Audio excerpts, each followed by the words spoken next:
My name is Rebecca Mayo, and I'm the CFC Deputy Director and Chief Compliance Officer here at OPM. And I will be speaking with you today about ethics. So please go to the next slide. I see some names and some faces out there who've been with us that I've known for years past. I'd like to welcome you back. This is just going to be a refresher for you. But for some of our new faces and names out there, we welcome you to the CFC family, and this will be like Ethics 101 for you, or technically Ethics 102D. Next slide, please. The information I'll review today can be found here in the Code of Federal Regulations 950.102D. See what I did there?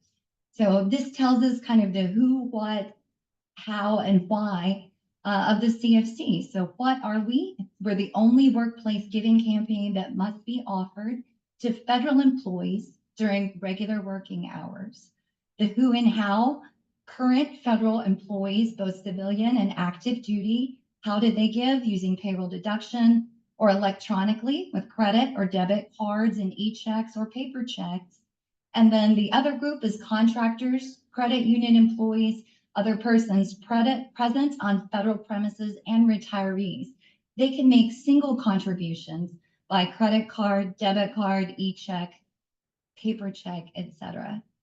So 102D also states that while we're trying to move towards a paperless system, completely paperless, the LFCCs are still going to be allowed to provide paper forms based on OPM guidance for the first campaigns, the first 5 campaigns, that is.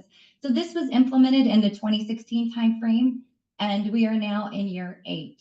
So let's talk about those paper forms. Please go to the next slide. So yes, we are still using those paper forms. We're using them in a limited capacity. So there's minimal printing by the outreach coordinators when it's deemed necessary. And it's mainly for agencies whose workers don't really have ready access to computer terminals. So think about your letter carriers, security guards, policemen who are in a patrol car, or military out in the field. We exist as CFC because of our donors. So we try to accommodate those donor needs. And I think Alicia just dropped in the chat room for those of you who would like to have it here, where you can access, or you can direct donors to access a PDF file, or you may even print out a copy of blank forms. There are 3 versions of that form. There's one for current federal employees, there's one for postal workers, and there's one for federal retirees. So let's talk about what we're allowed to do with those paper forms.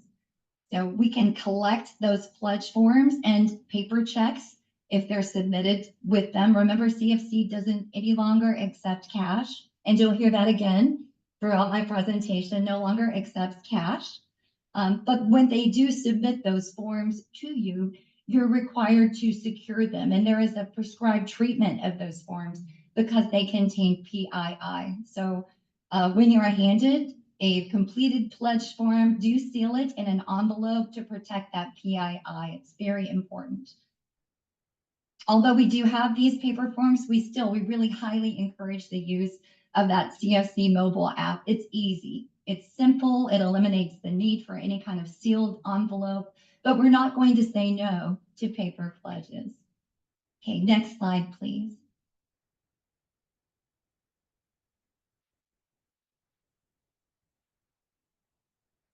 So now let's talk about the rules of ethics for CFC events, and why is it even important that we have this briefing today? Well, when we represent the CFC, we not only want to do what is right, that we know what is right, we want to be transparent, and we want to always project the appearance of doing what's right. So following the rules of ethics we're going to talk about today can ensure that your event is within the boundaries of our authorities, and that in turn will preserve the trust people have in campaign managers, loaned executives, agencies, charities, and even the CFC mission that we represent. And that allows us to keep on holding events that get the word out about CFC so that we can all continue coming together as a federal workforce to make an impact in the causes that we all care most about. And that's why we're here today, and why this part of the training is so very important. So the question I pose to you today is, Should I hold an event? Spoiler alert, the answer is yes. Please turn the slide. So for all and the reasons that are listed here above, the answer is an overwhelming yes, and whenever possible. We heard about events earlier from that block of instruction about campaign managers and key worker roles and responsibilities by Min Cox and Marie Obiekwe. And we heard about all the benefits of holding them. And as a former campaign coordinator and a former loan executive myself across the DoD, I can tell you from my personal experience that I could look at my numbers and the monetary pledges and volunteer hours, and I would see an increase, a marked increase, directly in the days that followed one of these outreach events. It was just such a great way to message an aggregated swath of the federal workforce, and also to kind of recharge and build excitement among your team members, boost morale of those key workers. All right, next slide, please. When should you hold an event? Well, here are a few great ideas, and causes. Promotional weeks are a great theme that you can build an event around. So this year we're going to do things a little bit different. Before we had cause weeks mapped out on specific weeks and zones, but this year we're going to give each agency the leeway to put together their own schedule of cause weeks, which means that you as a campaign manager are going to have even more flexibility to highlight those causes that are most important to your agency, whether that's veteran causes, food and nutrition, health and research, global health and research, or even the environment. You can choose and organize a theme or event about what matters most to your agency. And the notable exceptions on those are start strong. I mean, that will happen whenever you start, and finish strong, and of course, Giving Tuesday. Next slide, please. If you're a campaign manager, your planned schedule for campaign events can look something like this. But as you start to plan your events, please continue to apply these rules we're talking about today.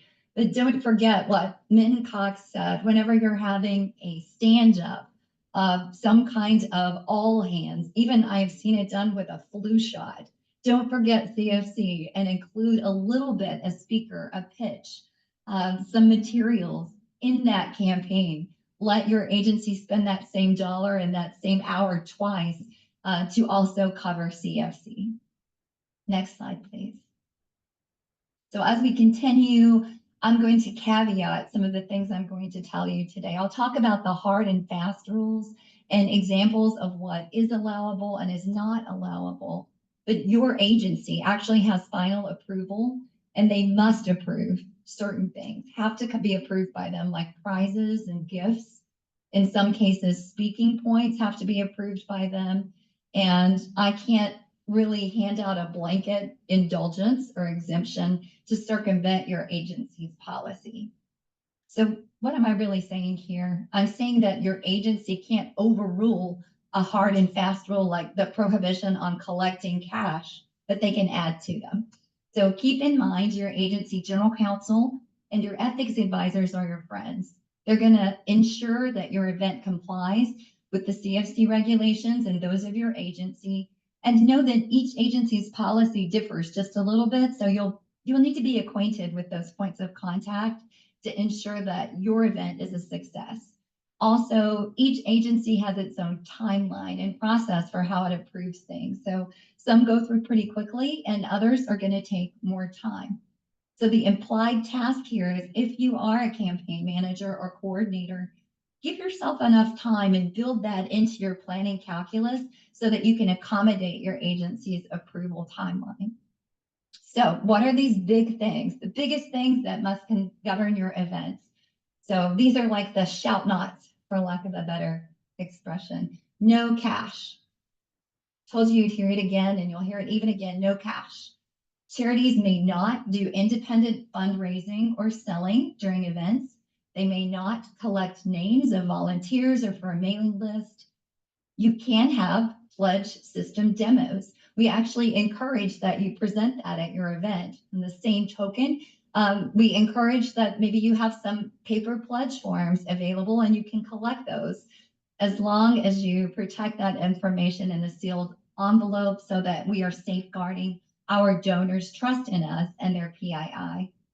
CFC continues to pay to print a minimal amount of forms, and of course we will accept those by mail. So let's go ahead and go to the next slide. So now that we have those basic principles, the thou shalt and shalt nots that we just went over of what's ethically prohibited and allowed, our office put together a dashboard for you of different event categories so we can see these in practice. What do they really mean to you? And these are going to illustrate, there's a green light. I think they're pretty self-explanatory. The green light for go, which means always approved, full steam ahead. And then the yellow light, proceed with caution. These events can be approved, but with conditions. And you need to ensure, or your oversight will ensure, that the campaign workers will stay within the boundaries of what our ethic regulations allow. And then red is just stop. It's never approved. It violates either the letter or the spirit of CFC regulations, and we're not going to do them. Okay, let's go ahead to the first one there. Let's look at the first green light of what is always allowed. So always allowed and even encouraged are events that build support for CFC through kickoffs, like that's your starting strong. Victory events when a campaign finishes. And I say victory events that you should hold even if you haven't met 100% of your goal. Believe me, this is still a victory. It's a huge win for the thousands of people who benefit from the charitable activities that your donations have empowered through the CFC. And then awards for your volunteers. We encourage you to have those events and celebrate your successes. Always allowed are special events that are signed off on by your agency head. They're approved by your ethics officials, and they're consistent with those ethics. Also always approved are events for no costs are charged to the CFC for food or entertainment. We'll talk a little bit more about what you can do for that later, but those costs cannot be charged to the CFC campaign.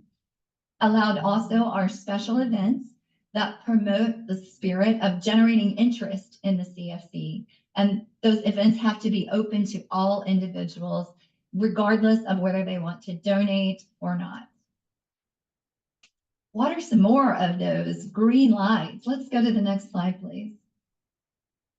Events that engage your agency's workforce about CFC and its family of charities, those are always allowed and encouraged. Our goal here, and you'll hear this in your training to campaign managers and loan executives, is 100% engagement. We want to give every federal employee the chance to donate if they wish to, given the opportunity to, and the instructions on how to do so. Always allowed are morale boosters that include everyone. Events that offer information about the giving opportunity or increase awareness. Events that are conducted during the regular duty hours. Events that have PDF forms available, or a terminal and a demonstration on how to use, or a laptop and a demonstration on how to use, how to give online using our mobile platform. Events that are tied to the CFC open solicitation period. So this year, that's 1 September to 15 January. Now, there's an exception to this, and that's the victory celebrations that we talked about earlier, or the award ceremonies for your hardworking campaign managers and coordinators and key workers. And those can be adjacent. They can occur after that open season to celebrate those successes. Let's go on to the next slide. Okay, events that recruit charities fairly. Charities are the whole reason that the CFC exists. So if you're able, I encourage you to have charities participate in your CFC events. Just like the narrative we heard from Smile before, those stories can really touch the hearts and minds of your attendees. They motivate me, and they make me want to make a difference in the world around me. And I think they will have that effect on the workforce, your target audience as well. So let's do that. But let's talk about some of the measures that ensure fairness for all charities in our CFC family. We heard Sam speak, I think it was Tuesday, about how charities are recruited randomly through this selection algorithm. And local CFC zone outreach coordinators, they can also help provide for charity participation in your event. So here in Zone 39, which used to be National Capital Region in Chesapeake Bay, but now are combined together, it's Zone 39, that's tribal tech. But outside of DC, it could be MP May or it could be tribal tech. So random selection through the set process for requests for charity participation means that we don't show favoritism. So in other words, don't invite your favorite charity. Don't invite the boss's favorite charity to the exclusion of others. We want to keep with our process to ensure fairness to every one of these deserving charities that are members of our CFC family. Okay, let's go to the next slide and let's get in the weeds just a little bit here. So what kind of charity events, what can I do with this? You may be asking yourself. Local charity only events. So I just wanted to throw this out there. We heard some of this information Tuesday, and I just wanted to state that there is a difference between the ethics governing events and the practice of soliciting maximum charity participation in your event. A local event only is allowable. Just charities in proximity to your zone, to your agency. It's allowable as long as the campaign manager also schedules a national, international event.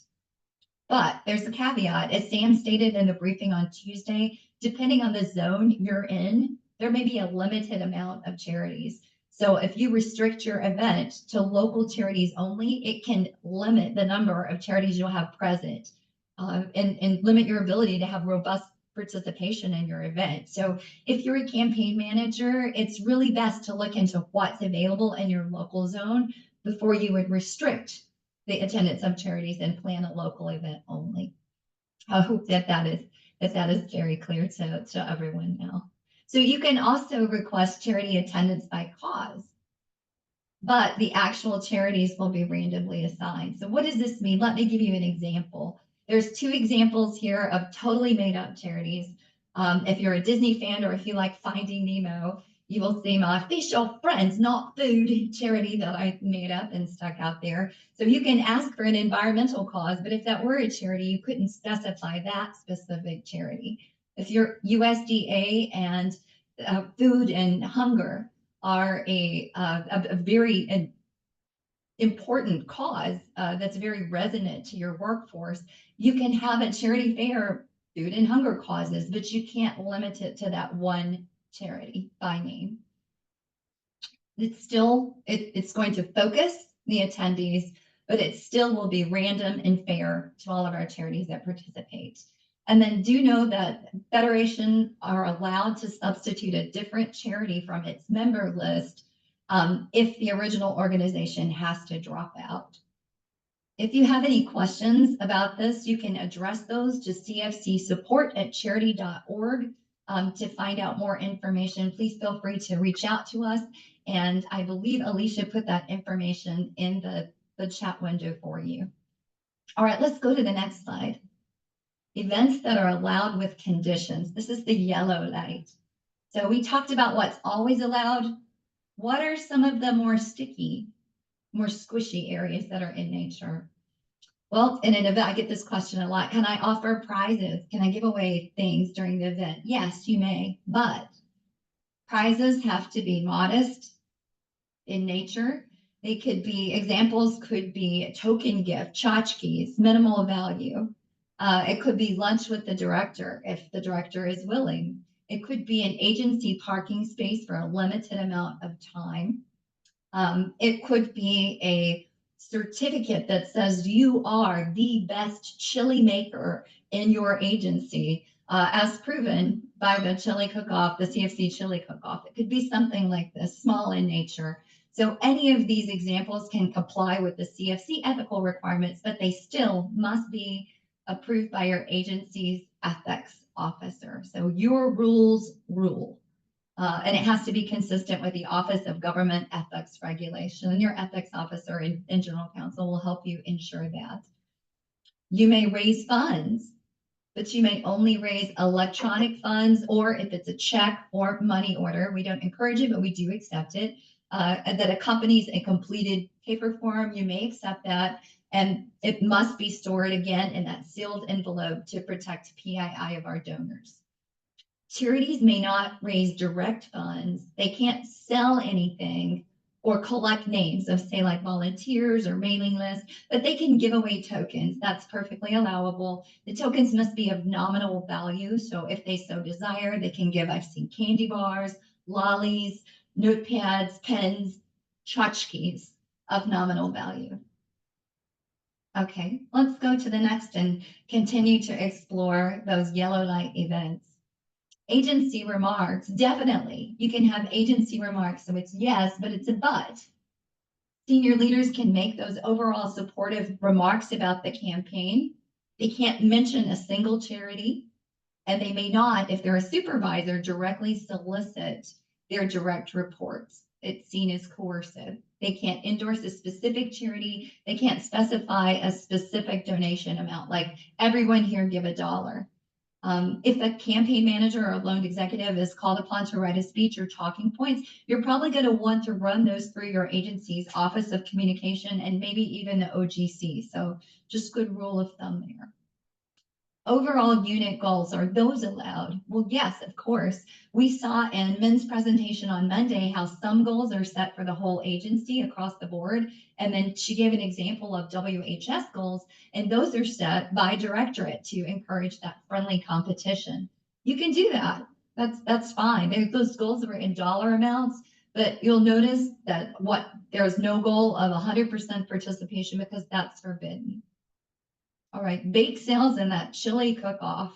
Those are very popular events. And yes, they're allowed, but not to raise cash, only for engagement, for raising morale, for encouraging friendly competition.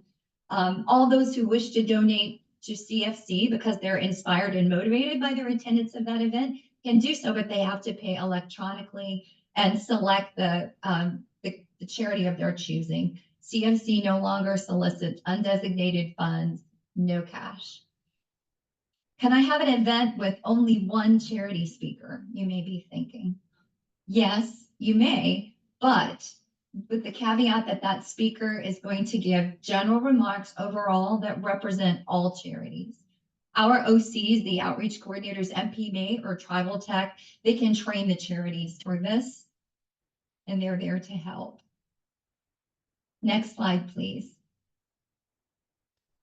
How about gift baskets? Can you have gift baskets? Well, yes, but the CFC doesn't adjust any tax receipts for those items. So if you've donated items to a gift basket and you're itemizing your taxes, it's on you to report those properly to the IRS. We don't do tax receipts or adjustment. Can you offer free food at your event? Yes, but it cannot be financed by the CFC campaign dollars, nor can it be financed with appropriated funds that are used to feed government employees. Campaign workers may pay with their own personal funds. I've seen that happen. Everyone chips in a little bit and has decided it's all voluntary, and that is allowed. Can you have contests? Yes, you may have contests.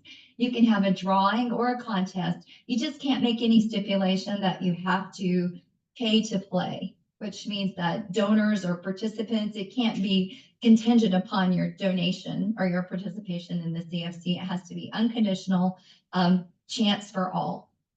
And we've already discussed that one cause or local charity fairs in a previous slide. So let's go forward and talk about those red light issues, what is not allowed. And I think that we've talked about these already, but because they are so important, I want to go over them again. So under no circumstances may you accept cash, no currency of any kind, nothing with a dead president on it, nothing struck by a US mint. Gifts must always be electronic or check or money order. And we repeat this so many times because it is so important. In that funds or that cash, Bitcoin, no cryptocurrency, no Bitcoin is accepted. No events can benefit only one charity, as it gives the appearance of unfairness. We may not collect names, so no sign-up list of CFC donors, no charity that's collecting a list of volunteers or mailing lists, that's a no-go. Campaign managers and leaders can go through the system and get reports on overall giving by the DAO codes in an agency, or if they're segregated by department, as we talked about earlier. But the CFC doesn't keep lists of individual donors or non-donors. And then no ratings are to be given based on donations. You will not be evaluated based on your generosity, whether you gave or did not give. I do want to caveat to say that even though gifts to CFC can't be a factor in evaluations or performance plans or approvals, if you serve in a leadership position, such as a loaned executive, a campaign manager, coordinator, or key worker, you can't be rated on your leadership, your planning, your organizational ability, while serving in that role on the great and wonderful accomplishments that I'm sure you guys are all going to achieve for the benefit of the CFC. So next slide, please. That's my presentation today. We discussed the letter of the law and the spirit of the CFC ethical regulations, and we've given you some practical applications of those regulations, and hopefully you can understand those very well and what they mean to your events. If you're ever in doubt, reach out to your ethics officer or your general counsel at your agency, or you can review the materials posted online at how to host a CFC event, combined federal campaign. It's under the givecfc.org. I think that Alicia is going to post a direct link. That's under the campaign worker resources tab. There's a lot of other great things under that tab too. If you're also needing more information, you can contact our office, and that's at cfc@opm.gov, or you can reach out to me directly. And I believe that is in the chat room as well. Could you go to the next slide, please? That is my presentation, and in the 2 minutes we have left, I can open it up to questions you may have.